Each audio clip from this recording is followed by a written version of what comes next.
आपकी spiritual life में आप चलते हैं, आपसे गलती हो गई, आप परीक्षा में फंस गए, अब क्या?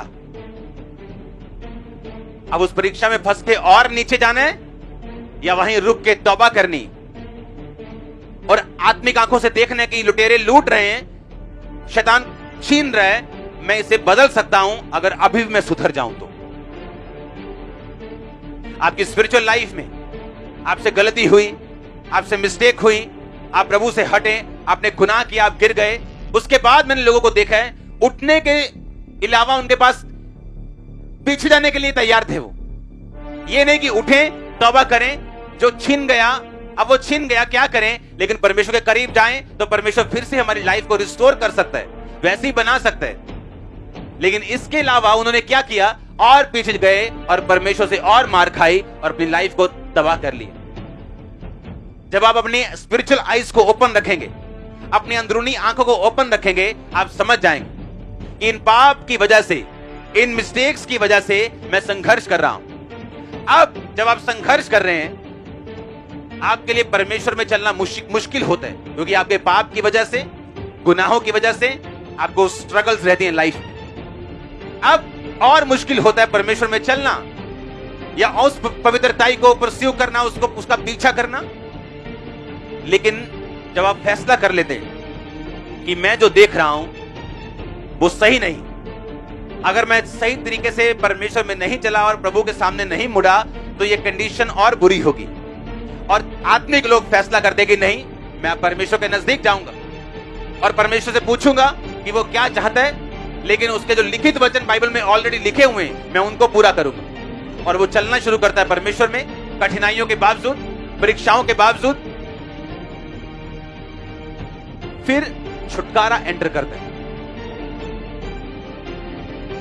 ब्लेसिंग्स एंटर करती हैं। आप देखते हैं कि आपके टेस्टिमनीज किस तरह से परमेश्वर आपको दे रहे हैं, आपके आसपास के लोग किस तरह आपके आत्मिक जीवन के कारण प्रभावित हो रहे हैं, आपका समाज प्रभावित हो रहा है, आपका देश प्रभावित हो रहा है, ब्लेस हो रहा है, क्योंकि आप प्रेयर्स में। लेकिन जो आत्मिक मूर्ख लोग हैं, जब एक परीक्षा उन पे आती है उनकी अपनी कमी की वजह से, वो और पीछे भागते हैं, क्योंकि उन्हें क्रिश्चियन लाइफ फिर और डिफिकल्ट लगती है, और मुश्किल लगती है। लेकिन जब वो फैसला कर ले कि ये परमेश्वर की मर्जी से हुआ, अगर मैं ऐसा ना करता तो ये परीक्षा में ना फंसता, लेकिन अभी मेरे पास मौका है, क्योंकि मेरा परमेश्वर एक सेकंड चांस देने वाला परमेश्वर। उसने पतरस को दिया, वो आपको देगा। दिया कि नहीं दिया पतरस को? पतरस कहता मैं तो उसे जानता ही नहीं हूं। परमेश्वर रात को कहता रहा, पतरस प्रार्थना करता कि तू परीक्षा में ना पड़े।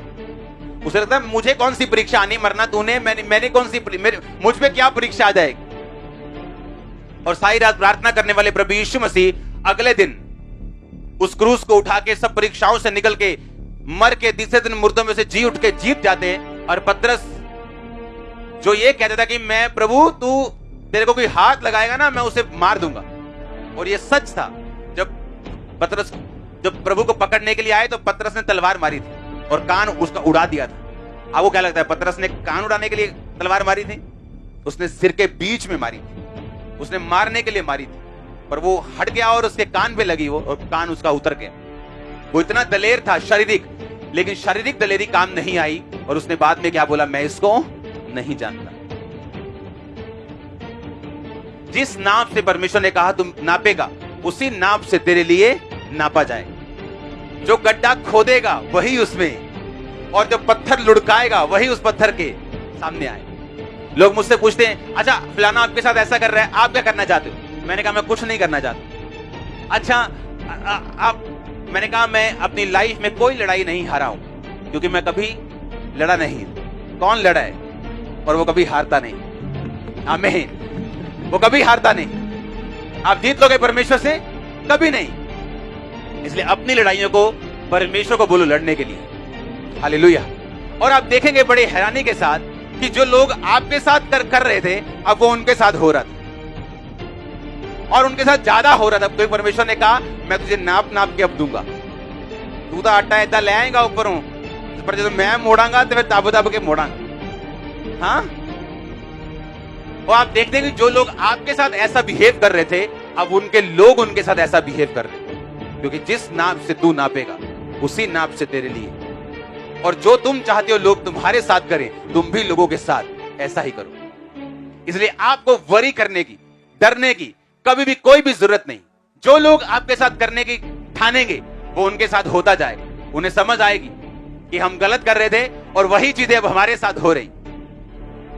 क्रिश्चियनिटी एक स्ट्रॉन्ग लाइफ है जो आप जी रहे हैं, स्ट्रॉन्ग। अगर आप ना डरें, ना घबराएं और ना पाप में जाएं, विक्ट्री श्योर है। जिस तरह सूरज आना श्योर है,